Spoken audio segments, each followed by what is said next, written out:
How many of you have ever bought a new vehicle and you decide there's going to be a rule that there is absolutely no eating in your new car? We do this because it's something new. We want to keep it new and looking new.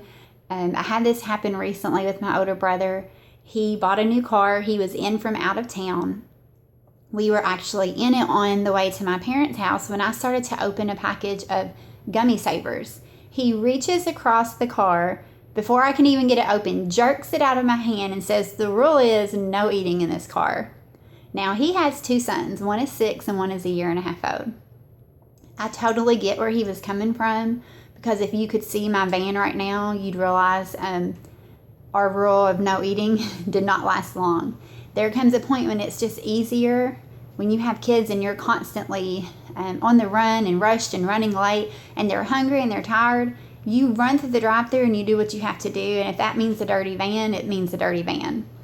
The other night, it was Sunday night at church, our youth pastor was preaching a message on our heart, and it kind of hit me, the parallel between the way we are in the physical with something new, like maybe a home or a car, and the way we should be with our hearts as Christians.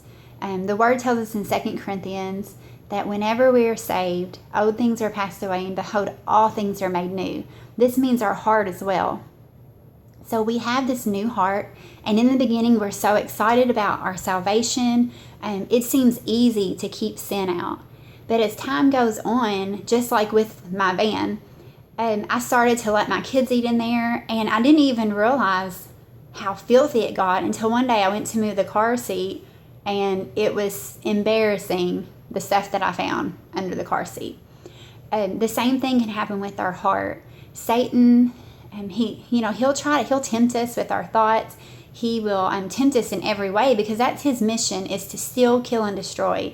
And the only way he can do that is if we let him. And we do that by letting sin in. And we may start with something that seems really small, but if we're not careful, before we know it, just like with my van, our heart can get filthy. We can let so much junk in of this world, and that new heart that we had as a Christian, it's filthy and it's sinful. So we really have to guard our heart. And the word instructs us in Proverbs chapter 3, I think it's verse 28, that our heart is a wellspring of life. Everything we do comes from it. We have to keep our heart pure, and we have to keep it righteous and holy, and keep it godly, and not let the things of this world and the sin come in. A lot of times as Christians, we get to a point where we try to act the part, and we spend so much time focusing on saying the right things and doing the right things, and we forget that it's all about the heart. If we will just keep our heart pure and take our heart before God and let him search it and take out the things that shouldn't be there, we don't have to worry about the words that come out of our mouth, or our actions, or how we treat our brother and sister or our neighbor, because when our heart is pure, there's another scripture that talks about, I don't think I wrote it down, but it talks about whatever is in our heart, it's going to come forth. So if we'll just make sure not to let that junk in and that sin in, then we don't have to worry, because good things and godly things and good fruit are going to come forth from it. The Bible mentions the heart 963 times, and that's in the King James Version. It's one of the most commonly used words, and I think that shows how important it is. Another thing that I think is really important to realize is we don't have to try to clean our heart up before we come to God. I know I've heard Christians say that well, they want to clean it up, kind of like with a vehicle. I have taken my van to get it detailed before, and what do you think I do before I go? I'm out there trying to clean something that I'm taking to have clean, because I don't want the guy to see how filthy my van is. We try to do that as Christians. We want to clean up our heart when God, our Creator, that's his job. We don't have to get our heart right before we take it to him.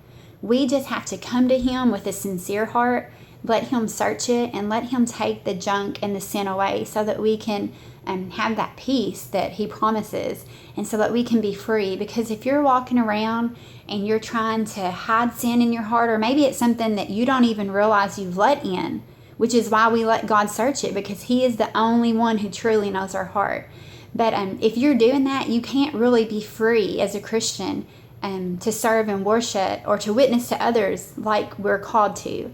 So I'll just urge you that if this message speaks to you, or you feel like there's a part of your heart that you are holding on to something. It could be because you feel ashamed or guilty, or it could just be a sin that, let's face it, you like it and you don't want to let go of it, because you know if you take it before God, it's going to get dealt with and you're going to have to give it up.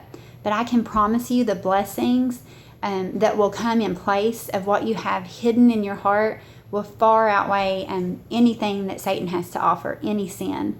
I really hope that this message speaks to someone or helps someone in some way. And I guess that's really my message. Thank you for watching.